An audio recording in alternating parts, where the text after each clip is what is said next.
This is a special report from ABC News Digital. Hello, everyone. I'm Ty Hernandez in New York with this ABC News Digital special report. A big stage for one of the world's youngest education activists. Malala Yousafz is giving her first public speech at the United Nations. The Pakistani schoolgirl was shot in the head by the Taliban for promoting education for girls.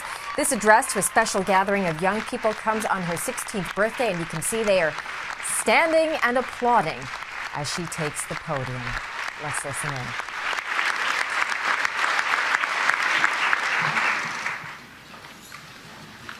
Thank you. Bismillahir-Rahmanir-Rahim. In the name of God, the most beneficent, the most merciful. Honorable UN Secretary General, Mr. Ban Ki-moon, respected President General Assembly, Vok Yaramich, Honorable UN Envoy for Global Education, Mr. Gordon Brown, respected elders, and my dear brothers and sisters, Assalamu alaikum. Thank you. Today, it is an honor for me to be speaking again after a long time. Being here with such honorable people is a great moment in my life. And it's an honor for me that today I'm wearing a shawl of Benazir Bhutto Shaheed. I don't know where to begin my speech. I don't know what people would be expecting me to say. But first of all, thank you to God, for whom we all are equal. And thank you to every person who has prayed for my fast recovery and a new life. I cannot believe how much love people have shown me. I have received thousands of good wish cards and gifts from all over the world. Thank you to all of them. Thank you to the children whose innocent words encouraged me. Thank you to my elders whose prayers strengthened me. I would like to thank my nurses, doctors, and the staff of the hospitals in Pakistan, in the UK, in the UAE government, who have helped me to get better and recover my strength. I fully support Mr. Ban Ki-moon, the Secretary General, in his Global Education First initiative, and the work of the UN Special Envoy, Mr. Gordon Brown, and the respected President General Assembly, Vok Yaramich. I thank all of them for their leadership that they continue to give. They continue to inspire all of us to action. Dear brothers and sisters, do remember one thing. Malala Day is not my day. Today is the day of every woman, every boy, and every girl who have raised their voice for their rights. There are hundreds of human rights activists and social workers who are not only speaking for their rights, but who are struggling to achieve their goal of peace, education, and equality. Thousands of people have been killed by the terrorists, and millions have been injured. I'm just one of them. So here I stand. One girl among many. I speak not for myself, but for those without voice can be heard. Those who have fought for their rights. their right to live in peace, their right to be treated with dignity, their right to equality of opportunity, their right to be educated. Dear friends, on the 9th of October 2012, the Taliban shot me on the left side of my forehead. They shot my friends too. They thought that the bullet would silence us, but they failed. And out of that silence came thousands of voices. The terrorists thought that they would change my aims and stop my ambitions. But nothing changed in my life except this. Weakness, fear, and hopelessness died. Strength, power, and courage was born.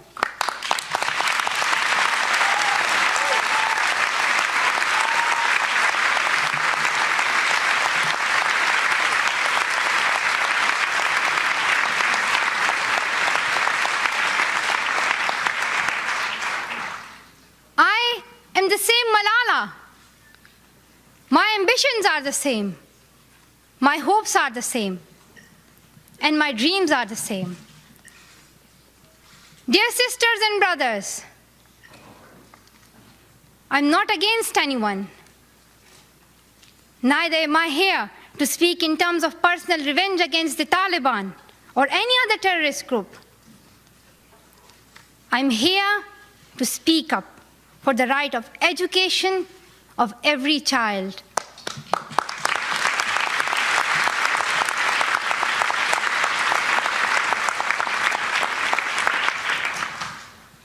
I want education for the sons and daughters of the Taliban and all the terrorists and extremists.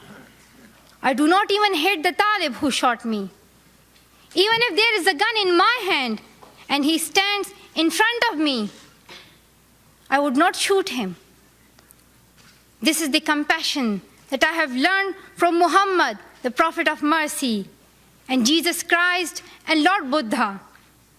This is the legacy of change that I have inherited from Martin Luther King, Nelson Mandela, and Muhammad Ali Jinnah. This is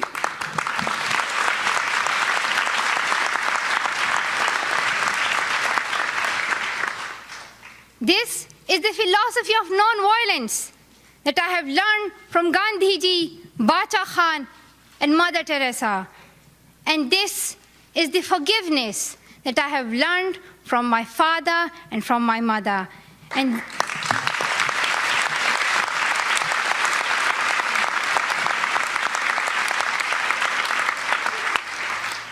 this is what my soul is telling me. Be peaceful and love everyone.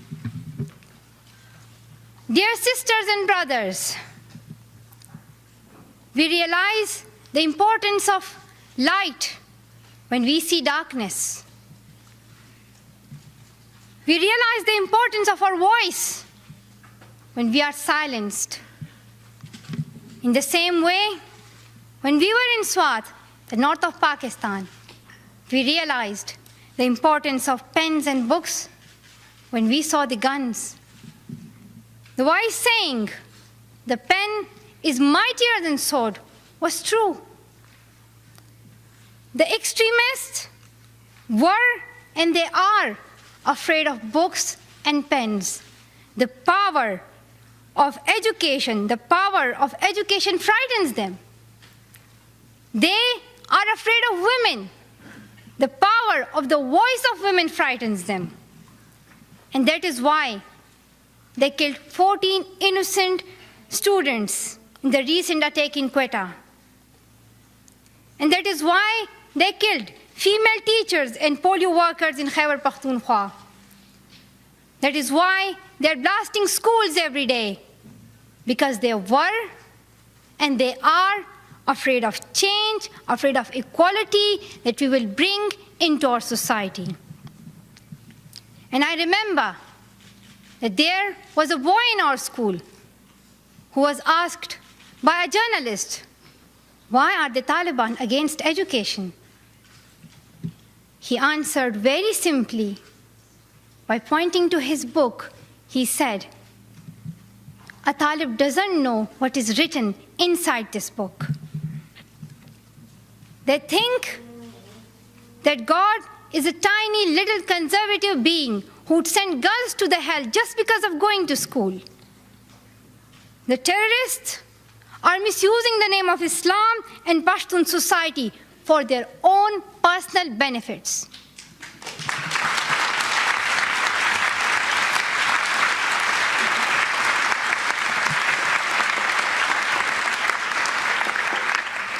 Pakistan is a peace-loving, democratic country. Pashtuns want education for their daughters and sons. And Islam is a religion of peace, humanity, and brotherhood. Islam says it's not only each child's right to get education, rather it's their duty and responsibility. Honorable Secretary General, peace is necessary for education. In many parts of the world, especially Pakistan and Afghanistan, terrorism, wars, and conflicts stop children to go to their schools. We are really tired of these wars. Women and children are suffering in many ways in many parts of the world. In India, innocent and poor children are victims of child labor. Many schools have been destroyed in Nigeria. People in Afghanistan have been affected by the hurdles of extremism for decades. Young girls have to do domestic child labor and are forced to get married at early age. Poverty, ignorance, injustice, racism, and the deprivation of basic rights are the main problem faced by both men and women. Dear fellows, today I'm focusing on women's rights and girls' education because they're suffering the most. There was a time when women social activists asked men to stand up for their rights, but this time we will do it by ourselves.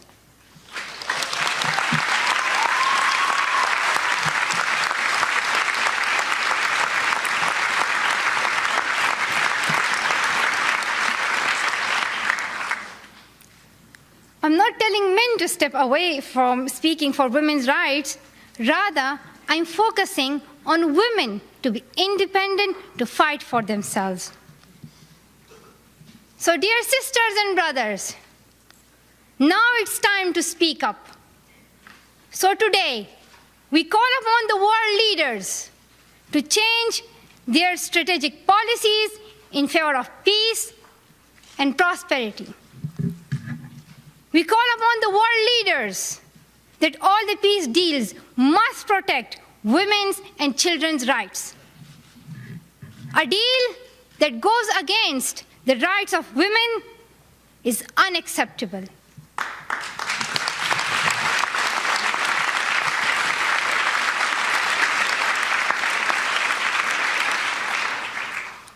We call upon all governments to ensure free, compulsory education all over the world for every child.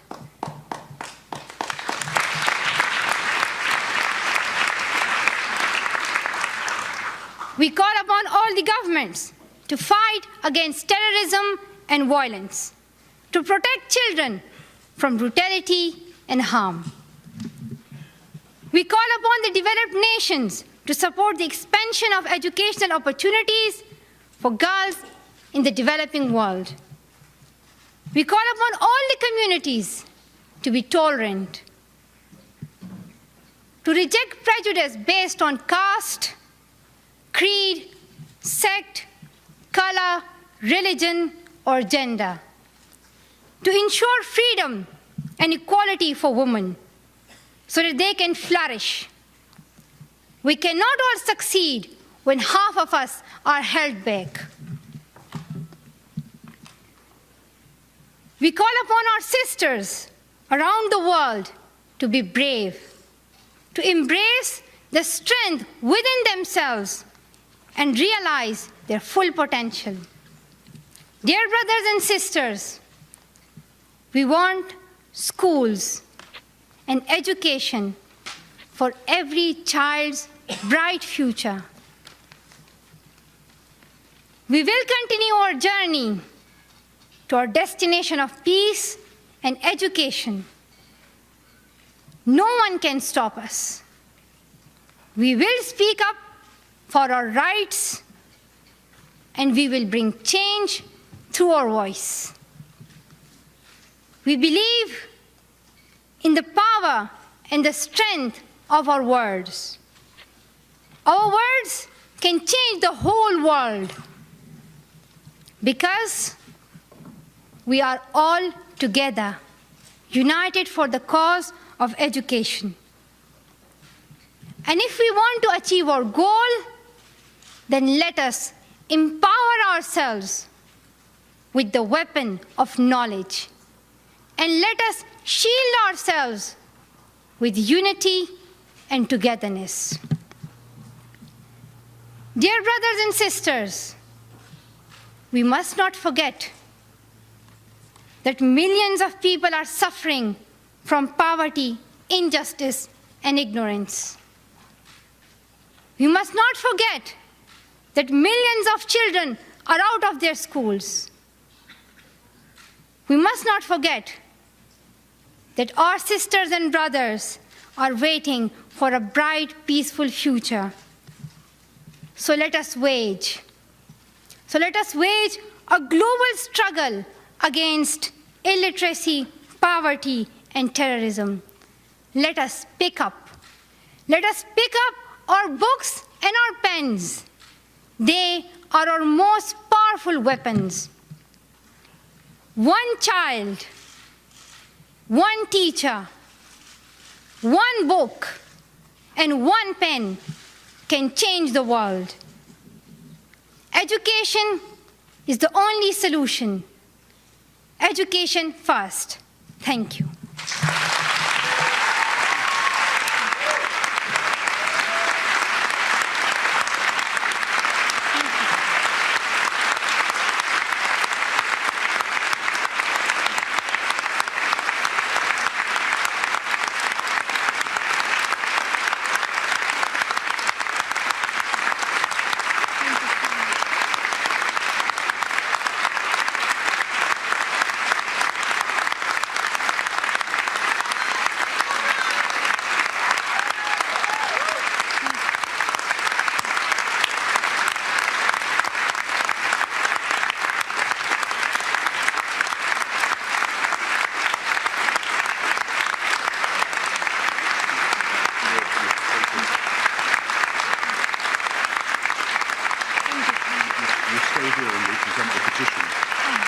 Standing ovation for Malala Yousafz after her speech about the importance of education for children. That passionate speech was delivered before a special assembly of 500 students at the United Nations. Malala had strong words for the Taliban, which shot her for her stance on educating women, but she also said that she forgives them. Her message, the pen is mightier than the sword. The United Nations says 57 million children are unable to get any education, most of them girls. And she expects to hand the Secretary General a petition of 3 million signatures demanding education for all of the world's children. You can keep watching this event as well as a complete recap on abcnews.com. And coming in October, ABC's Diane Sawyer will have an exclusive interview with Malala, coinciding with the release of her book. For now, I'm Ty Hernandez in New York. And I want to thank all the organizations that have helped make that. This has been a special report from ABC News Digital.